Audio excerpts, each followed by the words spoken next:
dengan siapa kalian.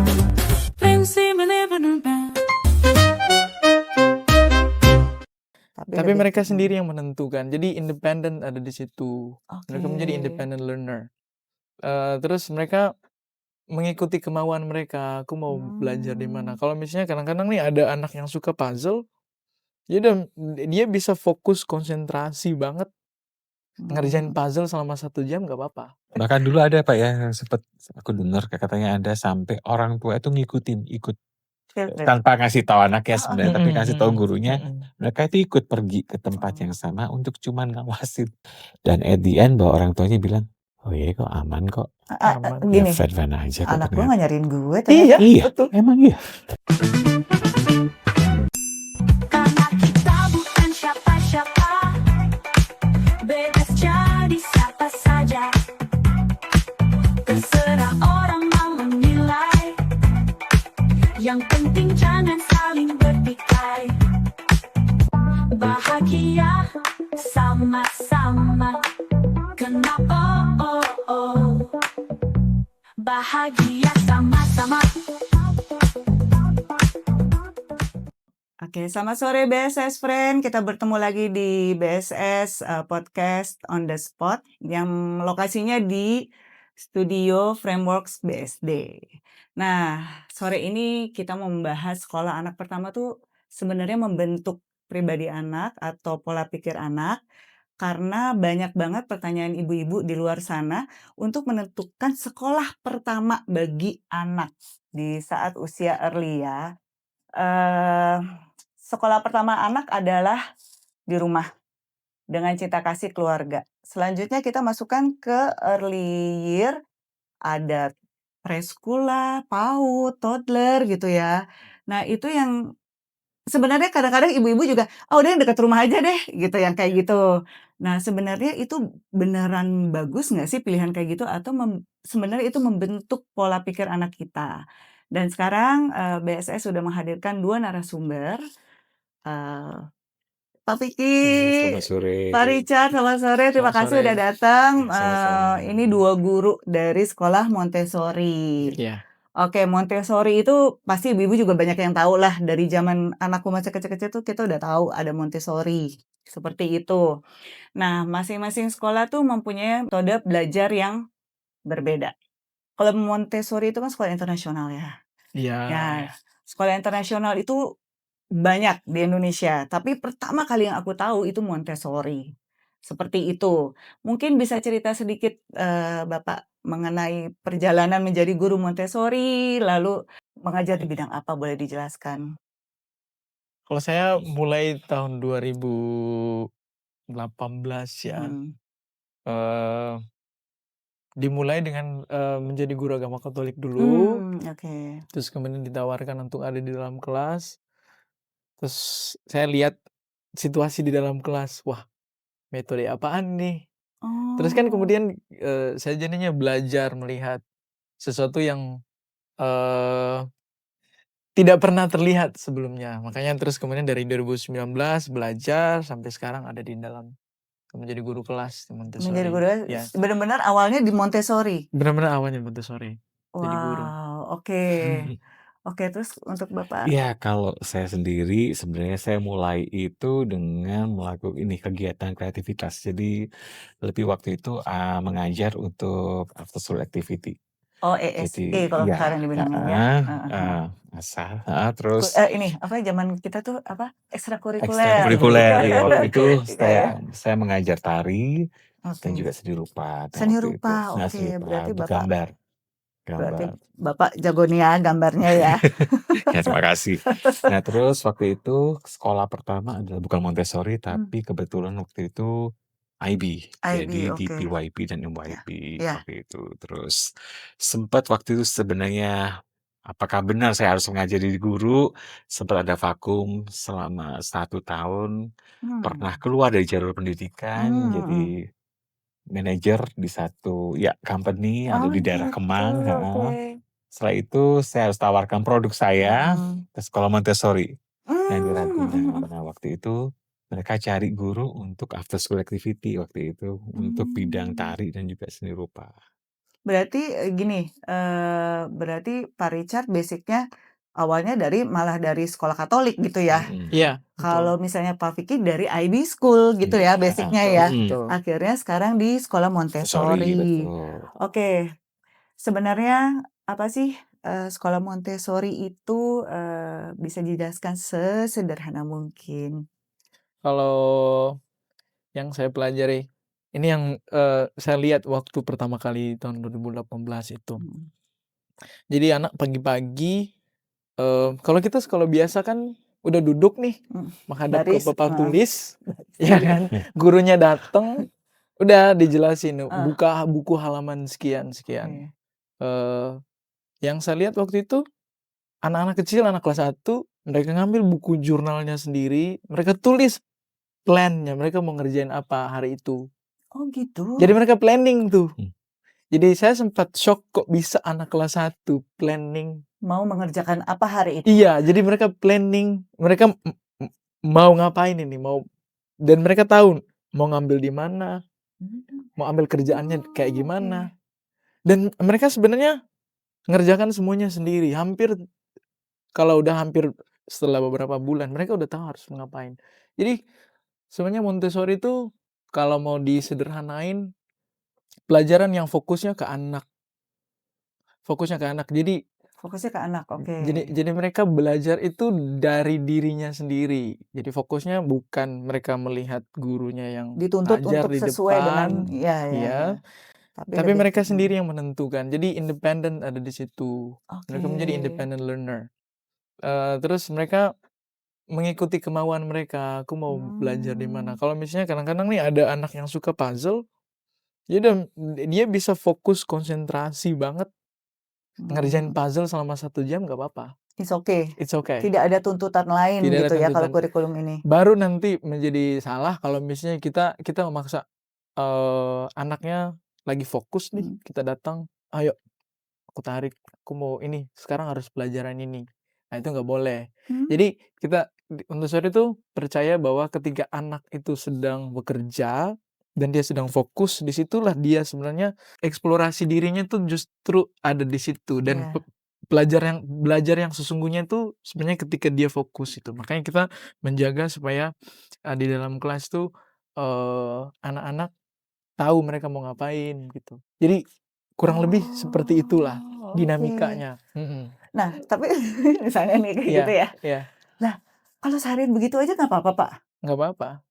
Oh gitu? Nggak apa tapi memang ada pelajarannya, Heeh, udah pasti ada pelajarannya, heeh. mereka ada jadwal pelajarannya, tapi itu tadi, semua yang mereka lakukan hari itu, mereka rencanakan, mereka tulis Oh, di gurunya juga udah baca jurnalnya. ya? Ya kita Oh, si lihat ini mau gini gitu ya? Ya kita nggak membiarkan anak Iya, melakukan iya. apapun yang mereka mau. Jadi Heeh. kita tetap ada bimbingan, ada arahannya juga Oh, gitu, oke. gitu.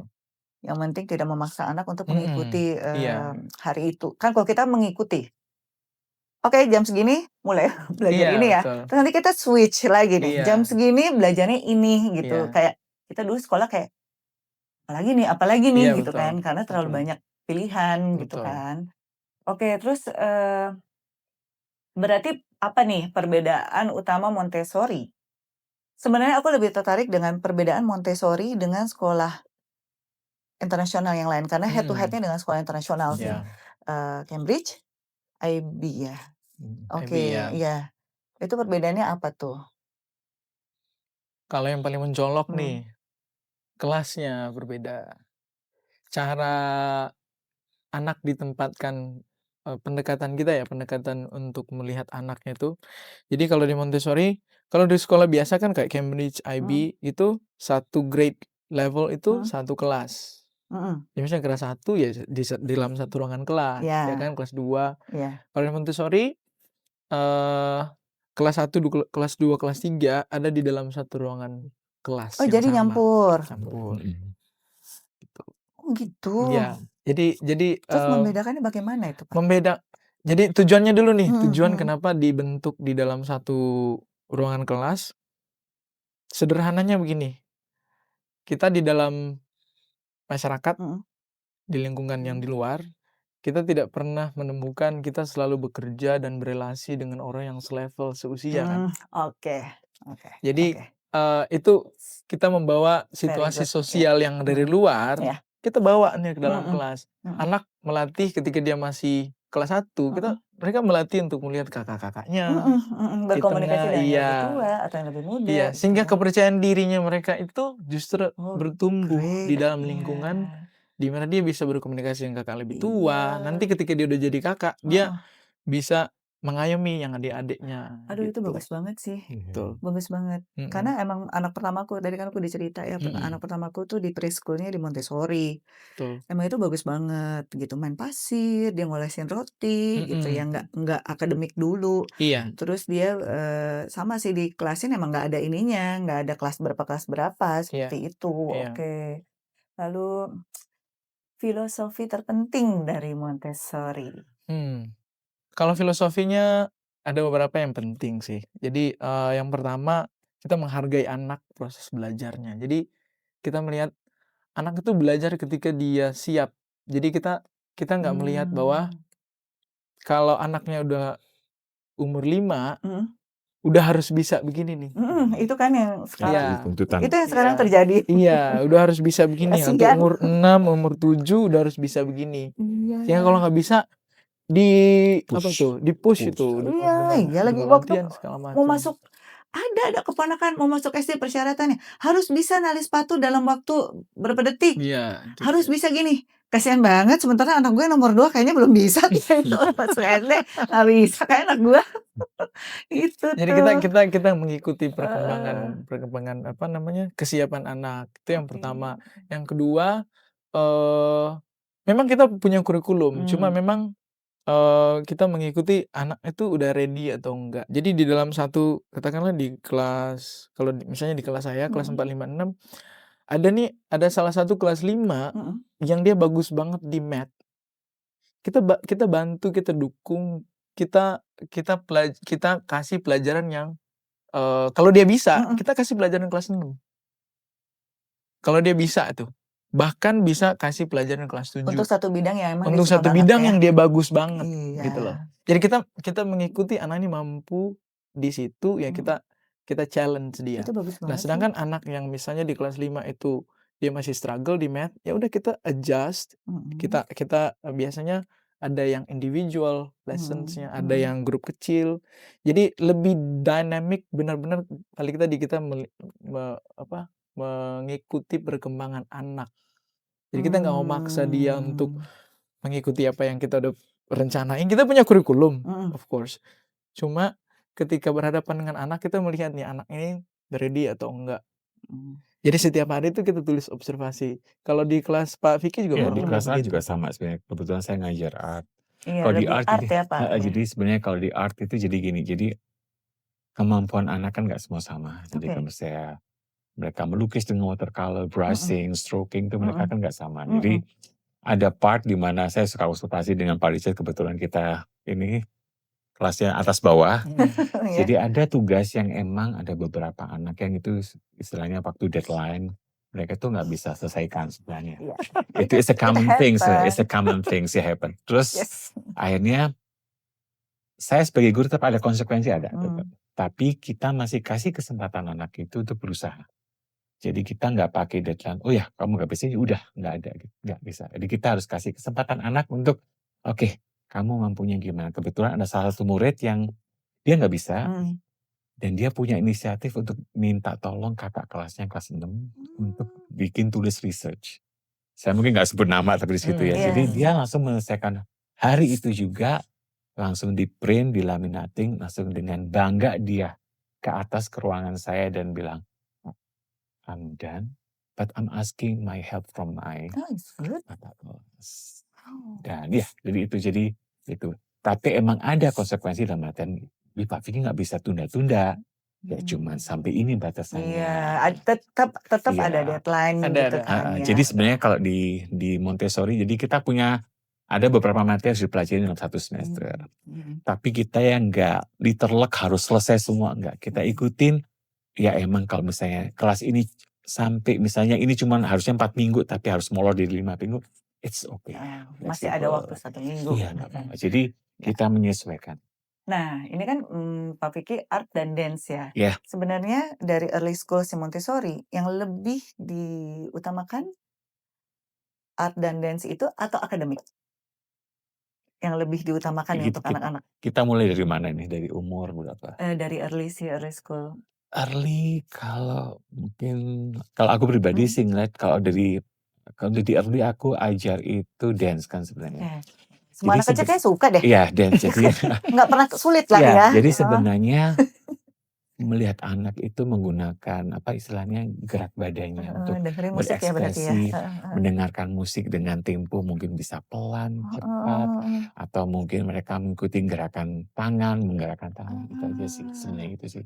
Jadi Iya. lebih kita serahkan karena jadi mungkin dulu saya mungkin selalu idealis dengan ini harus tangannya ini, Heeh tapi heeh. semenjak di Montessori sih Iya. sebenarnya sih saya memaklumi gak apa-apa Oke anaknya oke. emang cuman bisanya segitu, ya udah.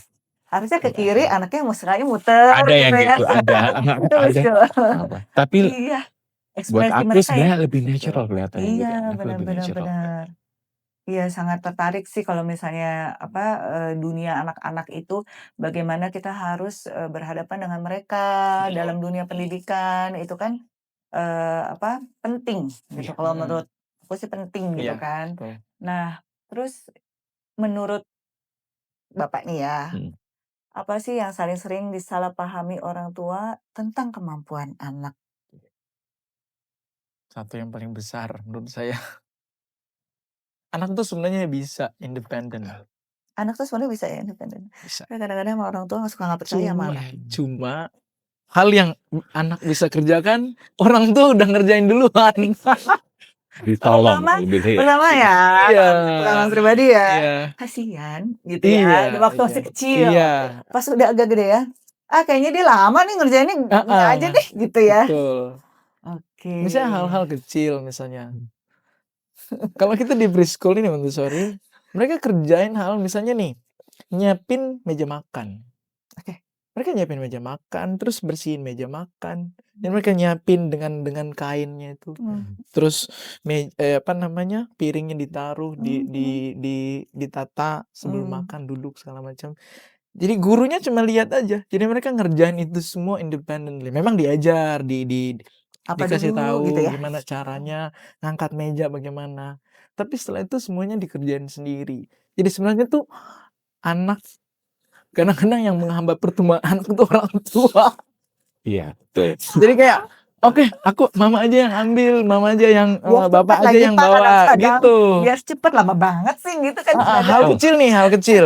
Kita selalu bilang di lobi kadang-kadang kan ada susternya keluar dari mobil, Oke. susternya udah Bawain tas. Bawa ya bawain tas. tentengannya Kita nggak semua. boleh. Aku seneng banget kalau itu. Nggak boleh. Mhm. Jadi anak itu harus membawa tasnya sendiri, itu barangnya sendiri. Iya. Seberapa banyak pun dia bawa sendiri. Gimana Tanggung jawab cara dia sendiri ya. koordinasi barang-barangnya itu.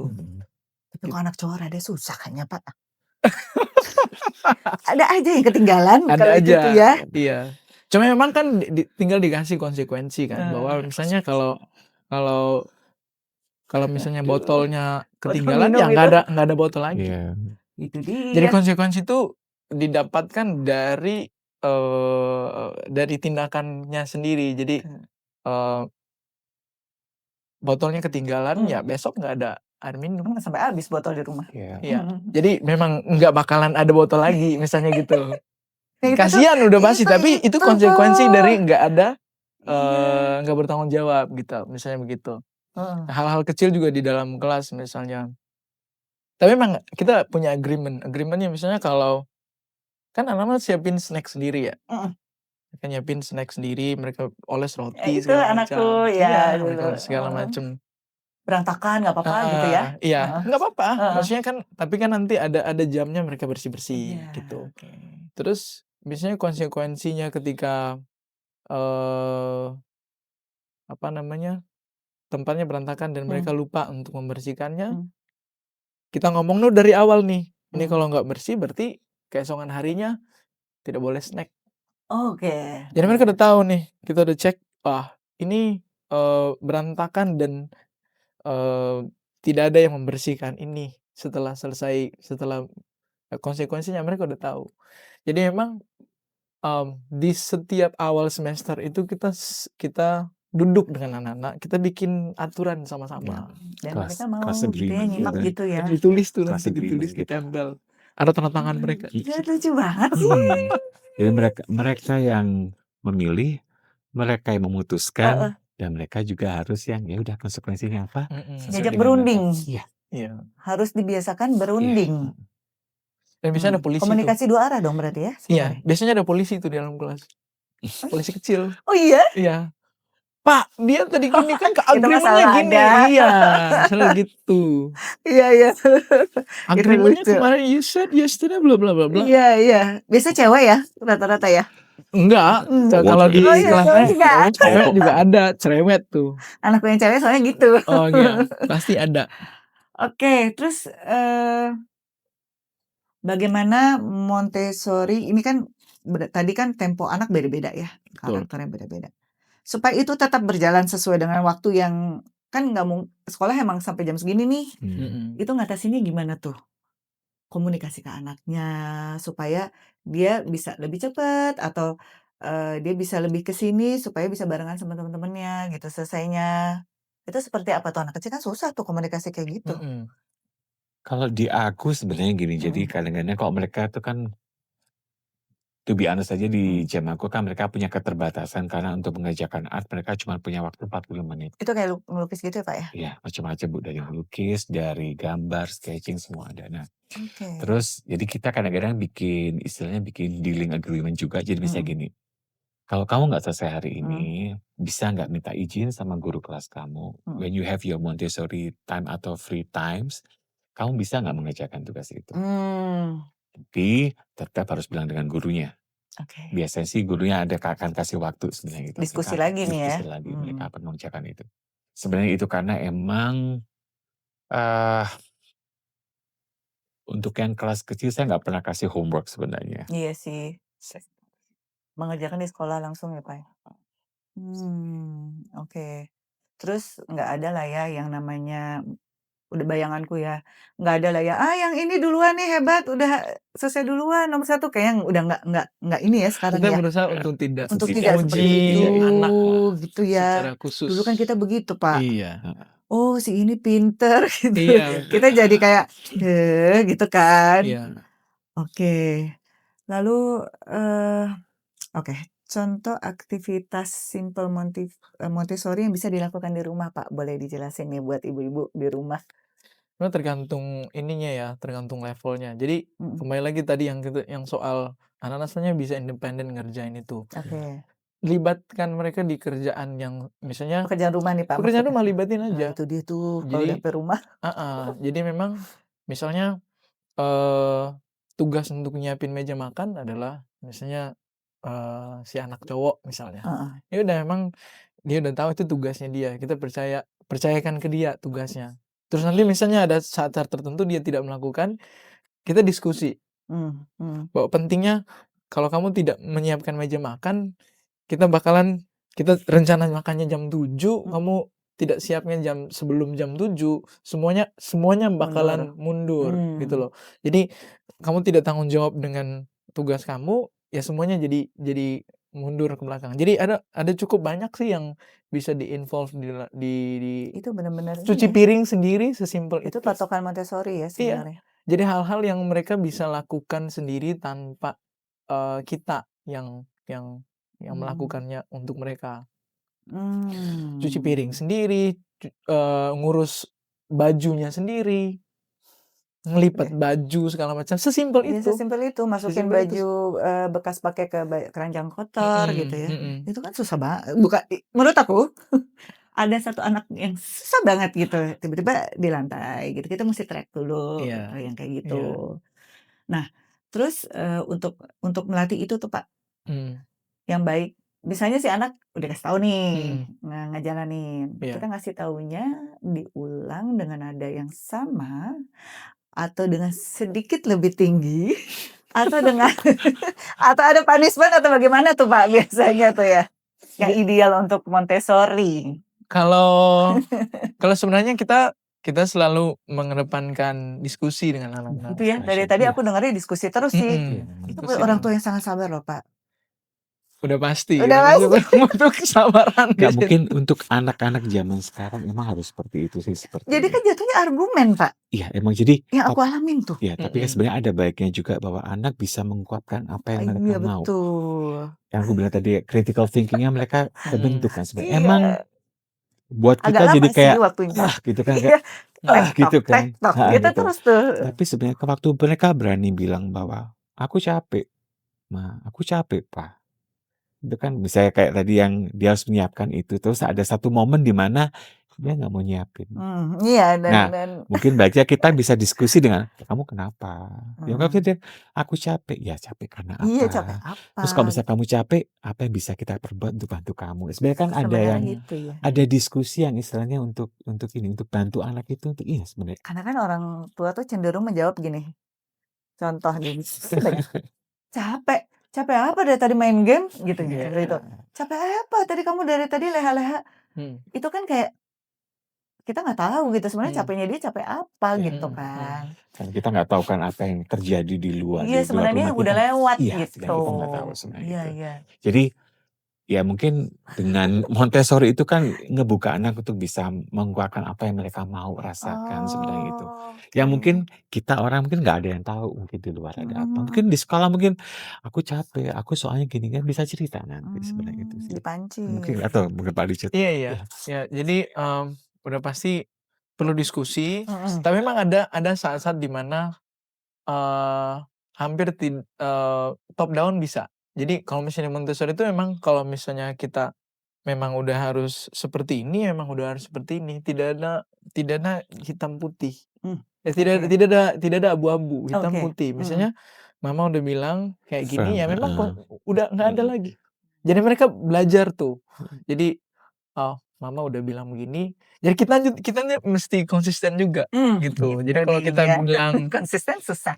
ya itu dia. Itu, kadang-kadang kalau udah orang tuh udah capek gini, biarin Udah aja, ya padahal tadinya nggak boleh gitu, heeh, ya kayak gitu. nonton apa, YouTube misalnya di jam sekian, Mhm, udah biarin aja mhm. gue lagi banyak kerjaan, ini kan kadang-kadang kan gitu Iya, ya. iya, iya. Itu nggak bisa sih sebenarnya ya, Iya, konsisten itu mhm. susah loh buat orang tua. Konsisten juga ya untuk kita juga agak Nah susah itu kan. dia apalagi ya Mhm. dengan Mhm. Jadi guru-guru. memang harus aware juga bahwa dalam beberapa sebenarnya itu kan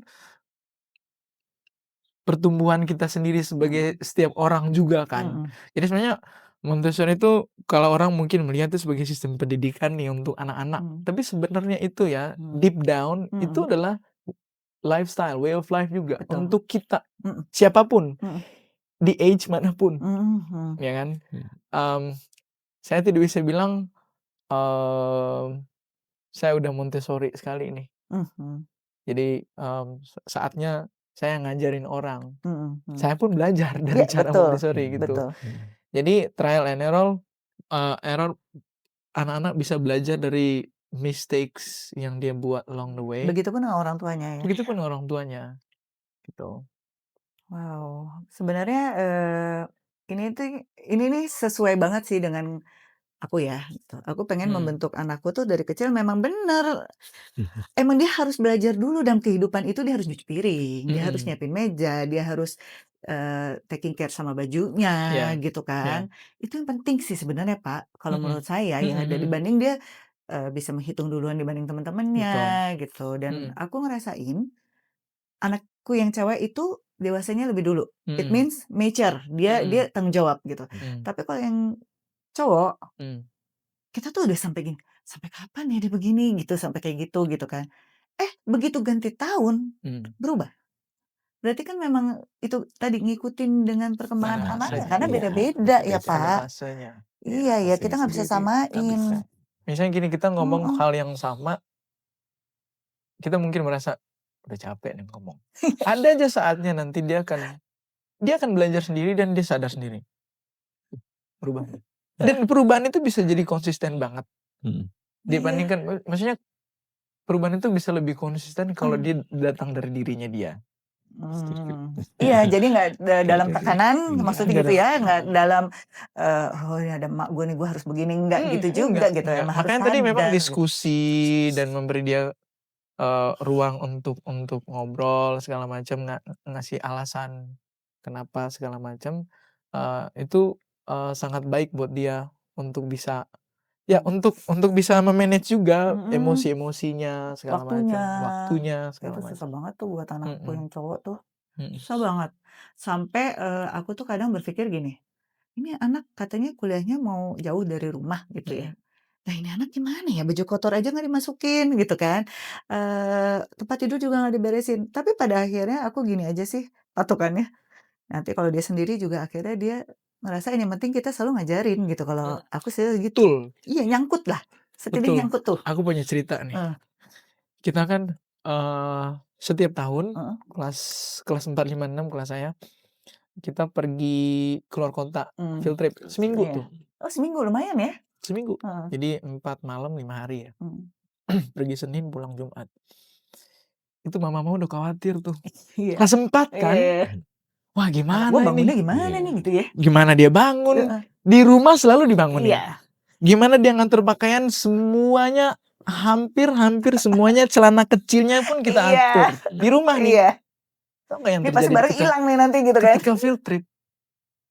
Hampir saya tidak ngatur mereka sama sekali untuk hal kecil. Bangun jam 5:30. Heeh. Mereka udah siap jam 5. Udah siap Kok nih, udah siap. bisa? Bisa. Kan mereka exciting kan. Kayaknya ya. Karena Mereka bisa sebenarnya. Jadi sebenarnya hal-hal yang yang orang tuh omongin di rumah itu nyangkut. Cuma mereka kayak mama saya akan Heeh. melakukan ini Selama untuk masih saya. ada Selama mama masih saya, ada. Sosoknya iya, ibu dan bapak di situ iya, kan. gitu kan, Ketika ada semuanya kakakku. keadaan di mana dia harus nyelesain sendiri, dia akan bisa nyelesain sendiri. Iya. Jadi semua omelan itu akan Yang muncul penting sebenarnya nyangkut sendiri. gitu ya. Jangan sampai orang tua udah putus asa untuk ngasih tahu. Iya. Kan ada tuh yang gini, gue udah males deh gitu ngasih taunya, jangan ya. Walaupun, sedikit draining sih. Iya. Jadi ketika Tapi pulang bertanggung dari field jawab. trip itu anaknya jadi berbeda banget. Jadi ada dari anaknya yang selalu maksudnya istilahnya diurusin bajunya. Pulang dari field trip tuh dia bilang, "Mama, saya ngurusin baju saya sendiri ya." Dia pilihin bajunya setiap pagi. Pulang dari field trip. Itu kan sesuatu yang tidak bisa di-expect kan. Oh itu wow sekali loh. Iya, itu besar sekali perubahannya. Jadi ya untuk orang tua sabar aja sih sebenarnya. Iya bener. Karena butuh proses kan. Iya, anak beda-beda kan. Ya Orang bahkan tua juga harus belajar nih. Betul.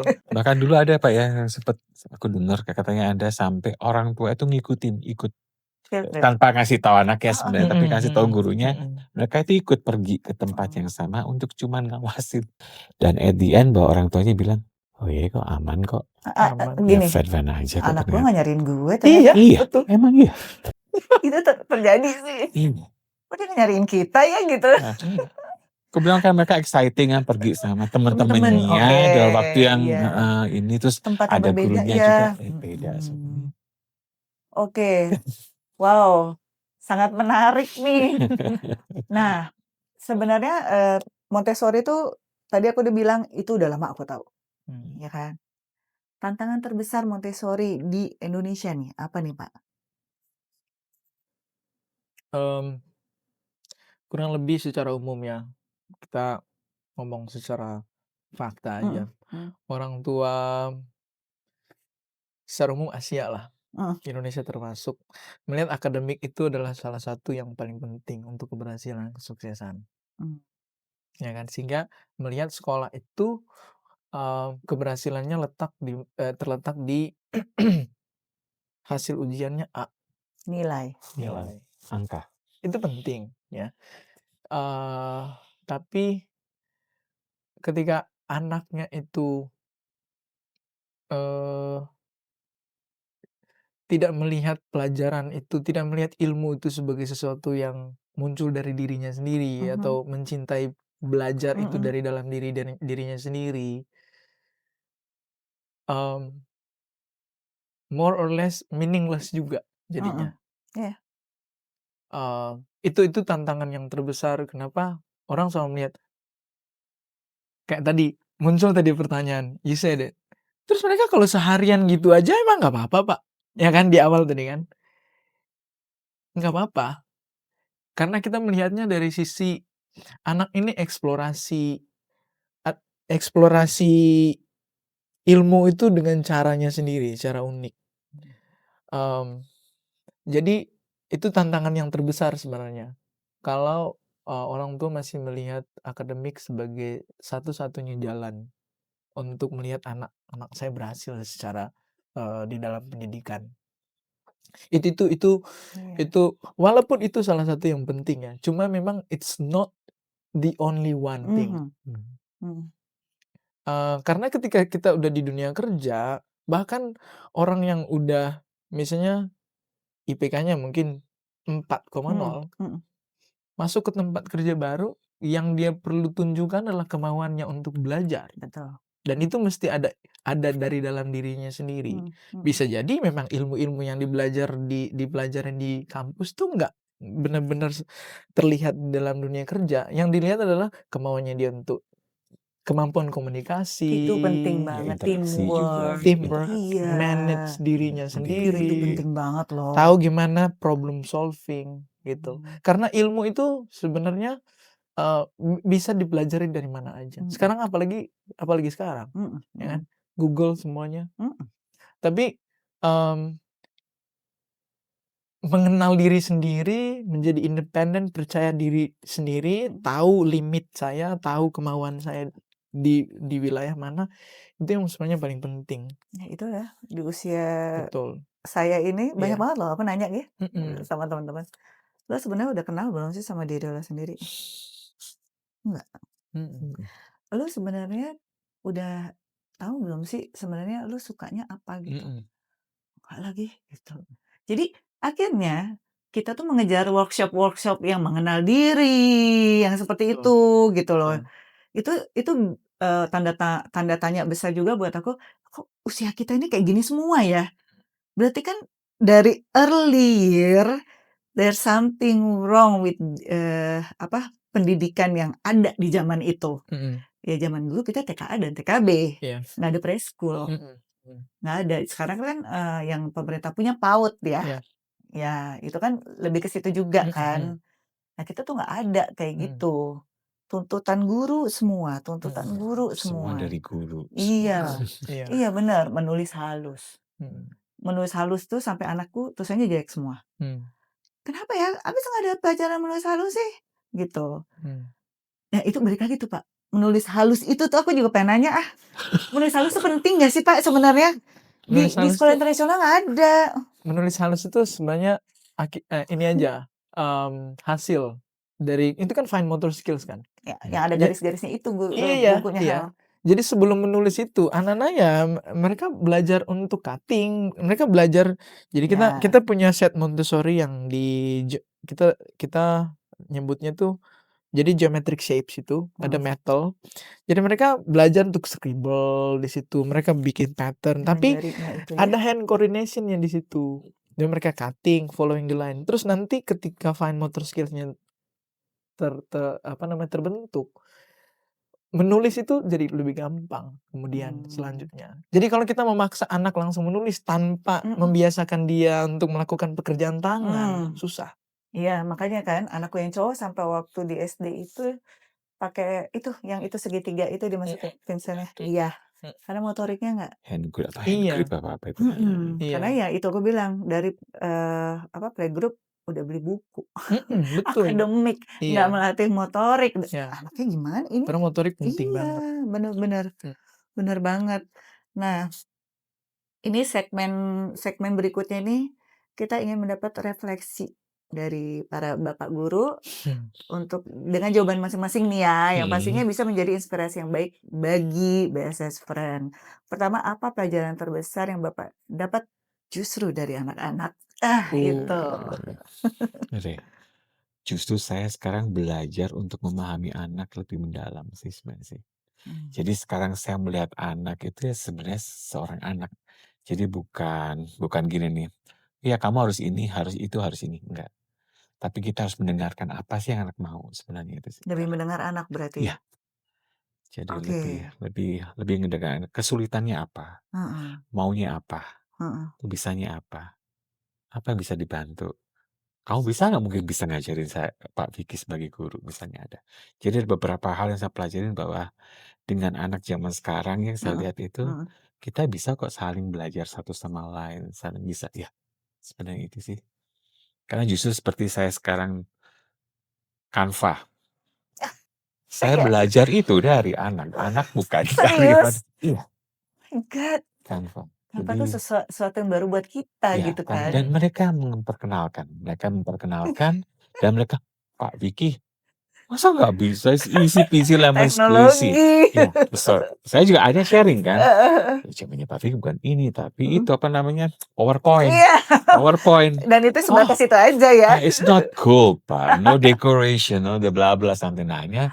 Mereka sharing dan mereka Iya. ajarin. Terus saya pernah punya pengalaman ada satu murid. Jadi digital art. Oke. Saya nggak pernah pegang itu. Iya. Saya nggak pernah pegang itu dan dia challenge, Pak, if you can learn digital art for 2 months, Hmm. I will learn from you. Hmm. Nah, akhirnya saya belajar. Eh, Karena saya mendengarkan Iya. dari saya belajar dan saya tunjukkan, what do you think? That's amazing. Oh my God. Can you teach me how to do this? Iya. Ini kita sharing. Jadi dia sharing, Pak, I think it's better to use this stroke, this brush. Ada di Procreate, ada di kita sharing. Jadi Itu kita anak membuka umur berapa, Pak? komunikasi. Wah, saya nggak sebut sekolah, itu umur 11. Wow. 11 tahun. Maju sekali ya. Iya, 11 tahun. Jadi yang saya ajarkan adalah kalau kita dulu kan kita memegang kuas Iya. dengan blending, Iya, stroking. iya. Sedangkan mereka tuh malas untuk menghapus. Anak sekarang tuh malas Ah. gambar menghapus. Why is it hard to erase? Sementara kita kayaknya bekas-bekas penghapus Iya, tuh banyak terus kan banget tuh. kalau kita iris tuh nggak gini, tapi starting from the small part and become bigger, Hmm. bigger and bigger. Nah, waktu dia tuh malas untuk itu. Jadi Hmm. ya, I have to understand about that, Iya. but you have to learn this is how the way. When you learn how to blend, it's going to be easy for you when you are doing with the digital art. Iya, iya. Tetap Dan ya Pak masukin jadi yang kita kayak hanya sharing satu iya. sama lain. Jadi saya belajar sesuatu dari itu anak dan Heeh. saya juga Anak mengajarkan pun sesuatu. konvensionalnya ada Jadi gitu. pelajarannya adalah saya lebih memahami anak sekarang. Jadi Wow, nice. gitu. Good. Ya. Dari Pak Richard gimana? Saya dulu di lower primary setahun, terus sekarang di upper primary itu kelas 4, 5, 6 ya. Saya belajar banyak sih dari anak-anak. Empatinya anak-anak tuh beda dengan empatinya kita. Mhm. Saya melihat empatinya mereka itu pure empati.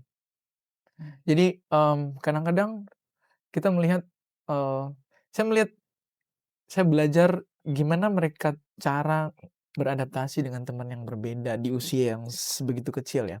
Kita aja berhadapan dengan orang yang berbeda aja Kadang kadang-kadang nggak tahu harus mulai dari mana. kadang-kadang harus mulai dari mana dan gimana caranya. Dan kadang-kadang kalau memang nggak cocok, shut down aja, udah kan.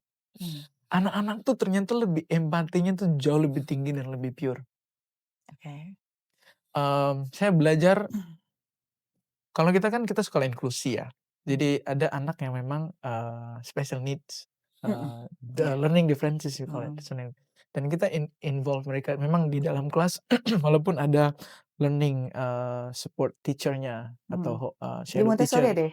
Kita ada. Ada ya. Gitu. Cara mereka itu menunjukkan empati dan memahami dan menerima perbedaan teman-temannya itu. Itu diajarin di gurunya atau kita melihat dulu anak ini gimana nih reaksinya gitu? Jadi sebenarnya kita ngasih tahu bahwa memang everyone is different, and then you think differently. My way, the way my brain Yes. thinks is different. Even brother and sister Iya. ya kan? And then we respect each other in Iya. that sense gitu. Mereka menerima itu dan secara natural bisa melihat, misalnya ada anak yang tiba-tiba dalam satu waktu misalnya dia teriak misalnya atau mengganggu satu sama lain. Mereka bisa Iseng-iseng gitu. iya mereka bisa memanage itu gitu loh. Dan keesokan harinya itu menjadi hari baru lagi. Jadi kayak hampir hampir pasti, mmm, mereka selalu datang di hari yang baru dengan cara melihat temannya dengan cara yang baru. Iya. Jadi Udah hampir ganti lagi gitu ya? iya, jadi apapun yang terjadi kemarin udahlah gitu. Udah gitu, Udah heeh. udah. Dan kita yang kadang-kadang nih, sebagai orang tua atau sebagai teacher, membawa nih apa yang terjadi kemarin, dibawa ke hari ini. Padahal mereka, ya udah as simple as that, gitu. Itu yang aku belajar dan sebenarnya kalau kita berbicara dengan anak, ada banyak hal yang fun juga dari mereka. Iya udah pastilah. Iya, sesuatu yang Dunia mereka ya. iya, sesuatu yang kadang-kadang kita Itu gitu cara berpikirnya. Iya, yang biasa salah satu yang tadi Pak Vicky Iya. ngomong itu kan. Tapi salah satu yang cara melihat anak itu jadinya gini, apapun yang terjadi dengan dia kemarin, bikin saya jengkel misalnya. Apapun yang terjadi misalnya anak A ini udah mengganggu temennya, Iya udah iya iya. iya. Heeh. Keesokan harinya dia adalah anak yang baru lagi, dalam artian dia bukan dia yang kemarin. Sehingga tidak ada prejudice di situ. Ya nice. Jadi, itu yang, saya belajar sih dari, menghadapi konflik anak-anak. Iya, Kalau mereka kita sepolos itu iya cara iya, berpikirnya ya. Ya, iya. oke. Di kelas 4, 5, 6 kita ngajarin mereka kalau kamu punya masalah dengan teman, ya ayo kita duduk. Kita duduk bersama, kita selesaiin persoalannya. Dan mereka terbiasa dengan Mereka itu. terbiasa. Jadi mereka sesuatu yang mungkin menurut kita tuh, wah, dia bisa marah banget nih. Terus kita ngomong segala macam, "Oh, oke," gitu. Terus tiba-tiba ya keesokan harinya mereka kerja sama lagi gitu. Have sense of, pure empathy gitu deh. Itu Jadi yang digali. kita melihat Itu penting loh. Ya. Penting banget loh. mhm, Karena tadi kan kita ngomongin empati nih ya Pak ya. Kasus bullying itu tinggi banget. betul. Dan bullying sekarang itu sangat mengkhawatirkan sampai merenggut nyawa temannya. Iya. Dan mereka tidak ada perasaan bersalah gitu. Nah itu apa yang salah ya Pak ya? Kalau memang kita kan dari kecil nih kita gali empati mereka gitu. Pas mereka menuju usia remaja, mereka hilang gitu loh. Kayak kalau bisa sih nyakitin temen lo kayak gitu gitu. Itu apa ya Pak kira-kira ya faktornya? Kalau aku mungkin Hmm. ngelihat bahwa mungkin maaf ini mungkin bisa benar atau saya pendapat ya, cuma mungkin anak-anak tersebut belum belum benar-benar memahami bahwa teman-temannya itu nggak sama seperti dirinya. Jadi perbedaan itu ada. Jadi bahwa si A, si B, si C itu nggak mungkin bisa sama seperti kamu. Mereka punya punya dunia sendiri. Mereka punya kesulitan sendiri. Mereka mungkin punya hadapin struggle yang berbeda dengan kamu. Jadi kayak mungkin anak-anak tersebut mereka nggak bisa memahami bahwa ya dia berbeda dengan kita. Kalau aku bilang sih. Nah, itu dia kalau misalnya memang dari kecil nih, misalnya mereka digali nih empatinya. Begitu remaja mereka kuliah gitu, kok kenapa gitu bisa jadi orang yang berbeda gitu, yang seperti itu atau dia kurang gitu mendapat pendidikan dari kecilnya untuk Lingkungan lingkungan bisa mungkin ya. yang bisa jadi teman-teman. Kalau menurut saya tuh ngelihatnya dari gimana anak ketika masuk ke remaja itu self identification. Itu balik Jadi lagi tuh ya. mengidentifikasi diri itu seperti apa dia. Jadi ada yang anak merasa kayak, oh, standar cool ini kayak gini nih. Kalau yang nggak mengikuti ini nih, kamu nggak cool. Iya. Dan bisa dibully tuh, ya kan? Iya, Jadi yang kamu nggak nggak sama mengikuti dibully. standar. Ya. Nah, balik lagi ke tadi poin yang Pak Vicky sebutkan bahwa bullying mungkin bisa, maksudnya kita bisa ini dengan mulai dari memang dari umur yang kecil itu mereka memahami bahwa perbedaan itu it's real. It's real. As simple as you have different nose than mine and Yeah. big eyes, probably different types of ears and this kind of stuff. Dan itu yang perlu ditanam dengan kuat. Iya, Kita berbeda dan that's fine. iya itu dia Gitu. tuh. Nah, ketika misalnya masuk ke remaja, mereka kan yang namanya yang tadi balik ke self identification itu di mana di masa di mana mereka melihat nih orang lain. Identifikasi saya, mmm, lebih cenderung ke yang mana nih. Jadi kan mereka Udah jadinya ada bikin kelompok-kelompok begitu kumpul-kumpul ya? gitu, Oh, kelompok-kelompok oke. yang nyaman. Sehingga identifikasinya ke kelompok itu yang tidak di kelompok kami, ya Beda. berarti beda dan you're bad, whatever Kayak gitu kan. itu ya. Iya. Gitu. As simple as identifikasi misalnya, eee, yang hairstyle-nya beda. As Oke simple as oke that oke kan, oke. yang berbeda. Oh my Itu God. bisa dibully banget kan. Heeh Iya. heeh. Karena menurut mereka nih hairstyle yang kayak gini ini yang cool nih, ini yang enggak. Iya. Tuh, as simple as that. Jadi, Apakah sosial media juga? sosial media menurut saya salah satu, eee, penyumbang terbesar juga. Pemicu. Gila ya, sepolos itu pikiran mereka sampai Iya. membaca sosial media pun mereka terpengaruh. Iya. Jadi itu sebenarnya kayak apa, cool not cool, Ya. popular not Ya, popular. itu populer kayaknya lebih ini ya mereka ya. Ya. Siapa yang like lebih banyak, dapat likes lebih banyak, Iya, seperti Makanya itu. mereka memilih misalnya ada influencer apa siapapun Mhm. gitu, terus padahal mungkin secara ini nggak terlalu bagus, tapi melihat follower-nya banyak, Mhm. Iya, oh, itu jadi kayak standar ya, oh, mereka they are gitu. very popular dan mereka akan Follow. jadi ada pengalaman sebenarnya ada sih anaknya sharing sama Mhm. Pak Vicky, did you know this guy? Ah, no, and then you have to look, and then aku cek kan, cuma gini, really? Really? Yeah, he's so cool, Pak Vicky. Like, Dilihatnya dari ya kalau dia bikin apa gitu yang dia challenge apa tuh ya buat aku sih pribadi ya sih cuman aku nggak ngomong itu ke depannya. Cuman oke, really? Is it cool for you? Yeah, it's very cool. Okay. But not for me. It's for Iya. you, not for me. Tapi karena masih dalam cuman sharing tapi Iya. nggak yang sampai action, aku sih nggak It's terlalu okay masalahin. ya. Kan itu Tapi kan kalau udah pilihan mereka kan. Cuman kalau udah sampai ini aku ya nggak iya, ini. ya bisa nyaranin untuk kayaknya enggak deh Ya, gitu ya. jadi ada bisa di sekolah kita kan emang ada yang different itu murid yang berbeda. Terus yang dibilang Pak Richard ada jadi hari pertama itu ada anak yang teriak pas lagi tantrum waktu itu teriak. Itu anaknya itu gini. Pak Vicky, they're so loud, they are so loud. Besokannya yang bener mereka udah gini. Dia cuma ngomong, why he's screaming. Oke. Berikutnya dia teriak, udah kerja aja. Iya. Kayak ya udahlah gitu ya, udah Iya. tahu kok. Nah, sebenarnya itu yang betul anak kok bisa paham bahwa orang lain itu berbeda dengan dirinya. Memahami. Iya. Memahami orang lain juga penting banget ya Iya. buat anak-anak ya. Kan emang kita nggak ada yang sama. Iya. Karena kan cenderung orang hanya mau dipahami, tidak mau memahami. Betul. Itu yang ngeri tuh kalau terbentuknya seperti itu, jadi egois kan. Iya.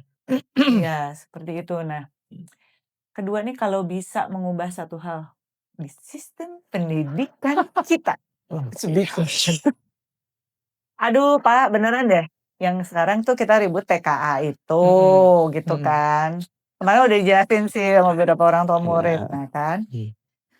Terus kedua, ini yang ribut kemarin tuh sistem pendaftaran itu juga tuh sempat kan SMA negeri, Iya. yang akhirnya ada beberapa yang menawarkan bantuan untuk, bisa lewat jalur gue nih, lo masuk ke SMA ini Iya. nih gitu. Bayar, ternyata nggak masuk. Iya. Yes, terus ada juga yang nilai anaknya tuh udah pasti masuk nih, udah pasti masuk nih. Tahu-tahu pas pengumuman nggak masuk, ternyata ada yang lain. Terus sebenarnya nih sistem pendidikan kita ini mau dibawa kemana ya Pak ya? Waduh, ini berat. Apa yang harus dirubah nih Pak? Sebenarnya ini kan pendapat ya, pendapat. Balik lagi ke tujuan pendidikan itu sebenarnya yang paling pertama tuh mengenal diri sendiri. Jadi kalau dari kita melihatnya dari sisi Montessori bahwa pendidikan itu kita menghormati anak sebagai yang memiliki dia adalah pemilik utuh, pemilik yang punya hak akan proses belajarnya. Sehingga kalau sekarang pendidikannya kan terlalu kaku ya. Dalam artian gini, hampir pasti bahwa yang melihat anaknya itu oke, standarnya udah kayak kayak begini nih, Mhm. harus disetting di standar itu, Mhm. gitu. Nah, kita udah lama nih ngikutin itu, terus kemudian dengan kurikulum mereka dibalik, Ya. ya kan. Banyak yang nggak terima, ya kan, Mhm. dengan melihat, apa namanya, dengan melihat kebebasan kebebasan belajar itu Mhm. sebagai sesuatu yang penting. Tapi hampir pasti di other countries gitu kan, mereka melihat kebebasan berpendapat atau kebebasan untuk belajar itu tetap sebagai sesuatu yang penting, dan bahwa anak itu sebagai sumber atau subjek dari belajar Hmm. itu tetap menjadi hal yang penting. Hmm. Memang bakalan capek, karena kan kita menghadapi manusia yang berbeda kan, Betul, individu-individu betul. berbeda. Dengan kondisi yang berbeda sih sebenarnya. Iya, jadi, gimana setting-nya supaya gurunya juga memahami Iya, iya. Kalau cara kurikulum baru berpikir. tuh katanya gurunya juga kayak, "Ini apalagi sih?" Kayak gitu Iya, kadang kan. menurut aku cara berpikir pendidiknya juga mesti disamain ini, Iya. gitu. Perubahannya mesti besar-besaran berarti kan, Iya. gitu. Tapi ini kan pendapat pribadi ya, Iya. there are a lot of other, eee opinions out there. Tapi Mhm. menurut saya tetap bahwa pendidikan yang sejati itu adalah pendidikan yang berasal dari anak, berasal dari dalam diri anak. Kita sebagai sekolah, kita sebagai guru, kita memfasilitasi anak itu berkembang. Kita kita sekolah itu memfasilitasi anak itu berkembang sesuai dengan minat dan bakatnya.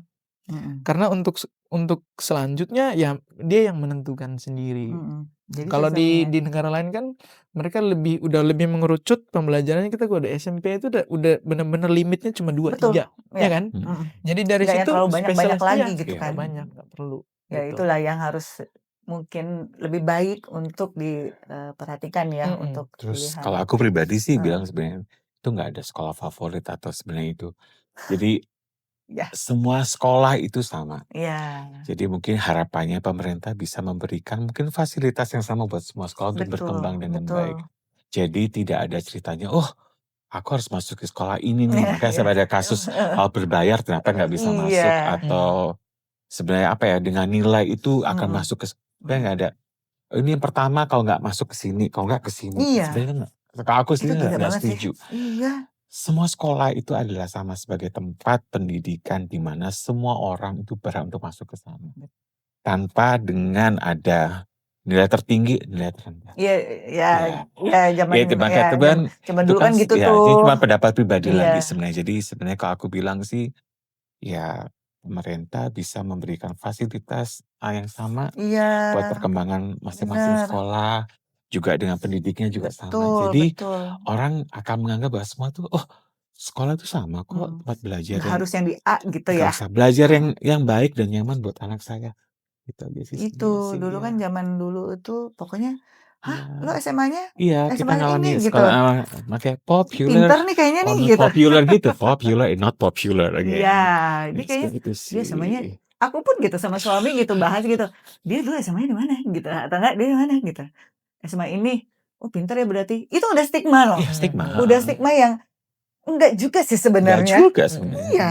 Jadi kayak aku pernah dulu, bukan dibully sih, cuman aku masuk SMP favorit. Heeh. Karena sesuatu hal, nilaiku drop, SMA-nya nggak favorit, dan itu jadi bahan, "Oh, sekolah yang itu? Iya, iya, iya. Itu tuh sering banget tuh, "Kasihan banget lu di Oh, situ," sekolah gitu. gitu, Anda masuknya negeri kan?" "Oh, bagus kok gitu." Ya kadang di angkatan kita ya, ada yang masuk mana dulu, kelas 2-nya pindah ke SMA ini, Ya, gitu. Ada tuh yang gitu. tapi untuk mengejar apa? Iya, itu tadi. Iya. Ya, supaya dibilang keren, dibilang pinter, dibilang oke, dibilang gaul gitu ya. Itu sebenarnya dari zaman dulu udah ada ya, Pak, ya? Iya. Udah ada, cuman nggak ada sosmed aja. Iya. Oke, oke. Oke, BSS Friend, menarik banget nih pembicaraan kita, daging banget ya, segala informasi mengenai dunia pendidikan, dunia anak, pembentukan karakter anak, itu penting banget. karena tekanan dunia sekarang tuh semakin tinggi bagi anak-anak sekarang, banyak banget yang tiba-tiba stres, aduh aku juga bingung anak SMP, SMA udah bilang, "Aku stres." Yang seperti itu. Itu kan, karena tuntutan mungkin orang tua supaya anaknya lebih cepat A, lebih pintar B, dan segala macam ya. Jadi biarkan anak-anak kita merasakan cinta dan kasih sayang sejak dini dari dunia dari lingkungan keluarga, terus early school-nya. Mungkin memang harus kita pikirkan lagi untuk memasukkan anak kita tuh lebih cocoknya di pendidikan yang seperti apa.